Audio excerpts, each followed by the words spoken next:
मंडळी, भारताच्या इतिहासात एक असं नाव आहे ज्याने अंधारातही प्रकाश निर्माण केला.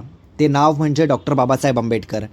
14 एप्रिल 1891 मध्य प्रदेशमधील महू येथे एका गरीब कुटुंबात त्यांचा जन्म झाला.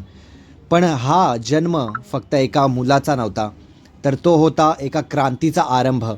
लहानपणीच त्यांना जातीय भेदाचा सामना करावा लागला.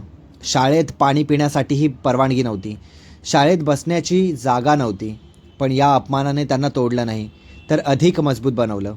शिक्षण हाच त्यांचा शस्त्र बनला आणि ते म्हणायचे, शिका, संघटित व्हा आणि संघर्ष करा. त्यांनी युनिव्हर्सिटी ऑफ मुंबईमधून शिक्षण घेतलं आणि पुढे कोलंबिया युनिव्हर्सिटी व लंडन स्कूल ऑफ इकॉनॉमिक्स सारख्या जागतिक संस्थांमध्ये शिक्षण घेऊन अनेक पदव्या मिळवल्या.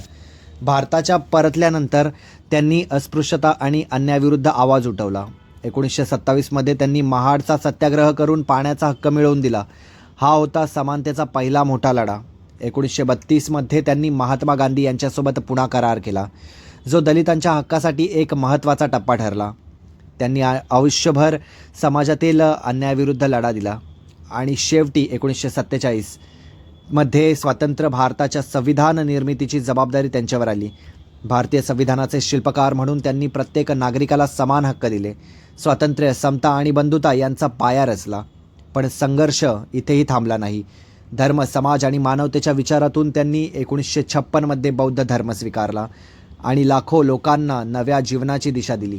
6 डिसेंबर 1956 हा दिवस भारतासाठी दुःखद ठरला, कारण या महान व्यक्तीचं निधन झालं. पण त्यांचे विचार आजही जिवंत आहेत. त्यांनी दिलेला संदेश आजही आपल्याला मार्ग दाखवतो. आणि शिका, संघटित व्हा आणि संघर्ष करा. आज त्यांच्या जयंतीनिमित्त आपण फक्त त्यांना आठवू नये, तर त्यांच्या विचारांवर चालण्याची शपथ घ्यावी. कारण बाबासाहेब फक्त हे एक व्यक्ती नव्हते, तर हे एक विचार होते आणि एक क्रांती होते. जोपर्यंत समाजात अन्याय आहे तोपर्यंत बाबासाहेब जिवंत आहेत. जय महाराष्ट्र मंडळी. नवीन असाल चॅनलला लाईक, शेअर, सबस्क्राईब करा. चला तर मग, जय महाराष्ट्र.